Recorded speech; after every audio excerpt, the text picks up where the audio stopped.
Welcome to Deep Thought. Aesthetic subcultures. Now, you know how I do on here. I just philosophize. I just be thinking about some stuff.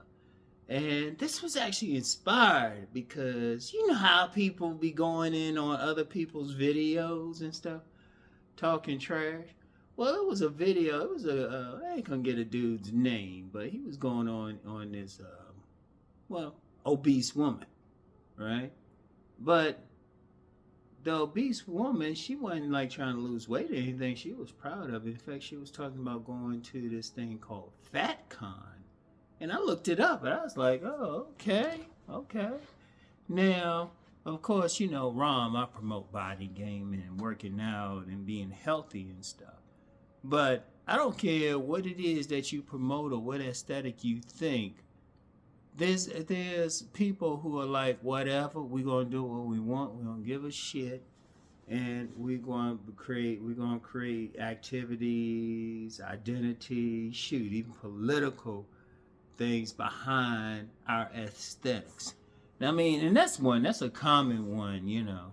And I'll just say clinically overweight. I mean, really obese.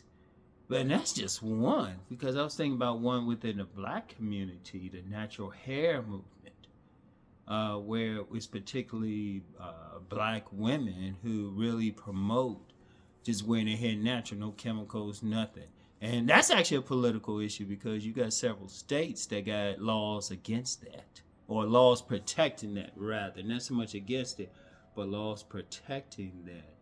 And you could probably find a lot, like communities of, the term people used to call them dwarves, and some people might embrace that term, but little people, because that's one of the things, as y'all know, anybody who's followed me a long time know I have a very strong interest in groups, community groups. And this started back in the mid-90s when I was working with the United States Department of Justice, Civil Rights Division, the Disability Rights Section. Ooh, that's a lot. But I found out about deaf culture then. At the time, like a lot of people see being deaf as, something pathological, something that you have to cure, something that's a problem. But you have a viable subculture that sees it as just a state of being. Just a state of being. It's not so much as aesthetic, but it's along the same lines. That's like American Sign Language, that's their language. They have arts, they have ways they do things.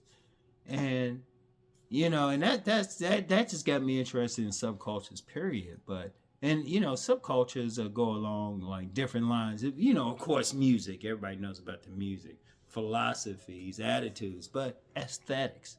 And that's very important if you think about aesthetics, because you got around the world, you got so many beauty cultures. Sometimes people talk about Western beauty standards, but that's just Western. Every place around the planet got something within their culture that they consider beautiful. Like, let's go back to the overweight thing. You have some cultures in Africa and also the South Pacific. If if a woman got a little bit of weight on her, boom, that's just a part of the culture. And I was just thinking about that because, and I'm gonna get into that also in the next one in a bit. But I was just thinking about that because it's like, you still, even to this day, you got people feeling like, well, I'm not this height, or I'm not this complexion, I'm not this race, or my hair isn't like this, like the hair thing. Like, you got a lot of women. Let's just say there's not a lot of women who naturally have blonde hair.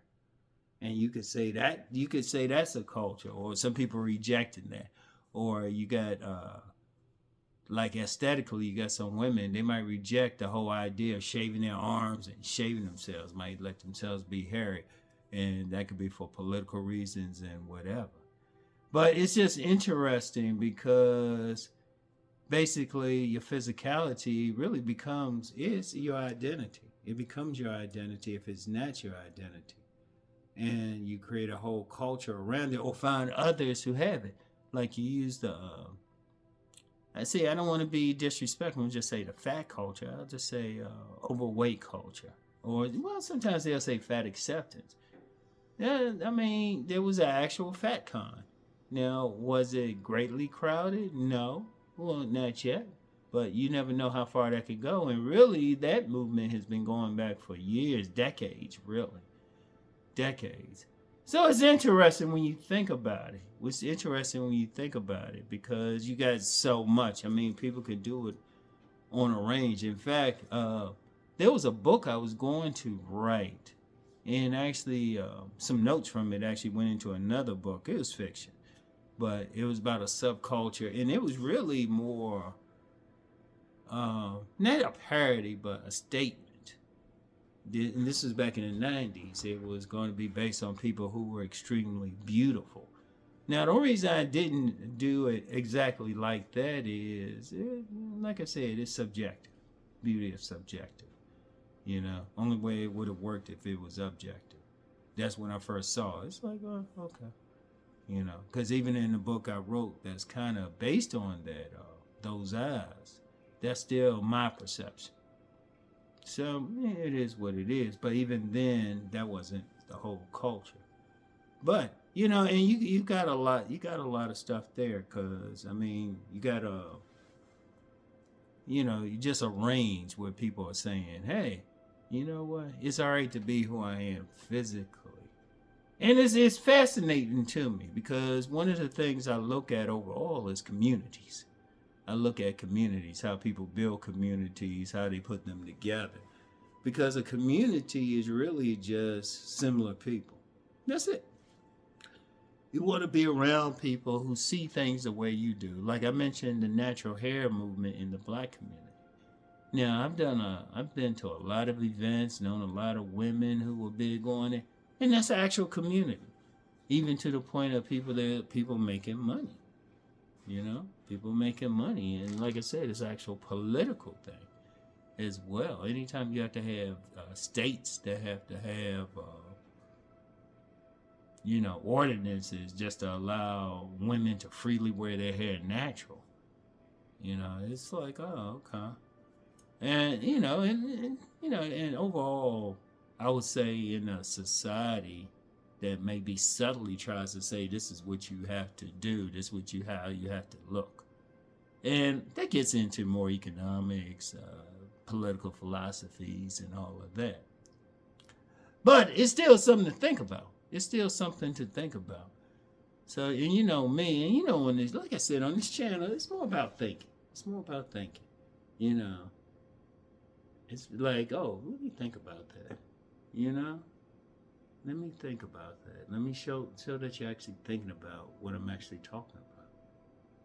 So, you know how I go on here. I don't just say, oh, you do this. I just throw out stuff to think about.